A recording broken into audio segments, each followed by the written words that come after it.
தூதுவளை ரசம் வைப்போமேன்னு தூதுவளை பறிக்க போனால் தூதுவளை செடியே உடம்பு சரியில்லாமல் இருந்துச்சு. சரி உடம்பு பார்த்துக்குன்னு சொல்லிட்டு வந்துட்டேன்.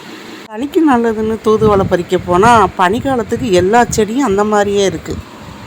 மஞ்சள், சீரகம், மிளகு, கொத்தமல்லி, கருவேப்பிலை, புதினா, பச்சை மிளகா, தக்காளி, வெள்ளைப்பூடு, வெங்காயம். ஹாய் ஃப்ரெண்ட்ஸ், அஸ்ஸலாமு அலைக்கும். எல்லோரும் எப்படி இருக்கீங்க? இன்றைக்கி வீடியோவில் என்ன பற்றின்னு பார்த்தீங்கன்னா, இது இன்றைக்குள்ளது இல்லைங்க, அன்றைக்கே போட்டிருப்பேன். இப்போ பேசி போடலாம் தாங்க.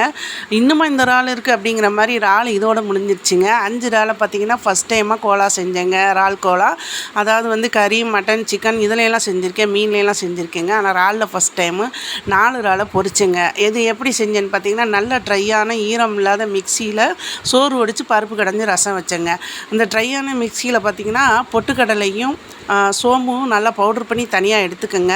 பிரட்டி வச்சது தான் இறால். அதில் 5 இறாலை எடுத்து போட்டுட்டு நீங்கள் சின்ன வெங்காயம், பெரிய வெங்காயம் பொட்டிஸாக கட் பண்ணி தனியாக வச்சுக்கோங்க. எனக்கு நேரம் இல்லைன்னு என்ன பண்ணிவிட்டேன், பெரிய வெங்காயத்தை 4 வெட்டி சின்ன வெங்காயம் கொஞ்சம் போல் அலசி மிக்சியில் போட்டு எல்லாம் நைஸாக அரைஞ்சிடுச்சுங்க.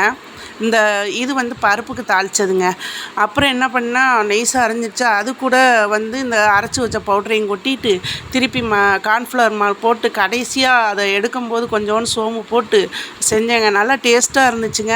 நீங்கள் வந்து இதில் வந்து நான் கார்ன்ஃப்ளவர் மாவு சேர்த்துக்கிட்டே மொறுப்புக்கு ஒரு எக்கு ஒன்று சேர்த்துக்கிட்டே சொல்ல மறந்துட்டேன். அது கூட இஞ்சி, பூண்டு, மிளகாத்தூள், மஞ்சள்தூள், மிளகுத்தூள் எல்லாமே சேர்த்துக்கிட்டேங்க. சேர்த்து நல்லா இருந்துச்சு. மொறுப்புக்காக நீ வந்து அரிசியும் இந்த ப்ரெட்டு தூளும், அரிசி மாவு ப்ரெட்டு தூளையும் சேர்த்துக்கோங்க. முத்தத்தில் நான் நின்று விட்டத்தை அண்ணாந்து பார்க்கிறேன், விட்டத்தில் வட்டமிட்ட வெள்ளி நிலா என்னை பார்த்து ஜொலிக்குதடி அப்படின்னுங்க. நைட்டு சாப்பிட்டுட்டு அன்னைக்கு வெளியில் கதவை திறந்து அண்ணாந்து பார்த்தேங்க. ஏன்னா அந்த காலத்தில் அந்த வீடுகளில் முத்தம் இருக்கும், அதில் அந்த நிலவு வருமா, எல்லோரும் பார்ப்பாங்க. அது ஒரு ஃபீல்.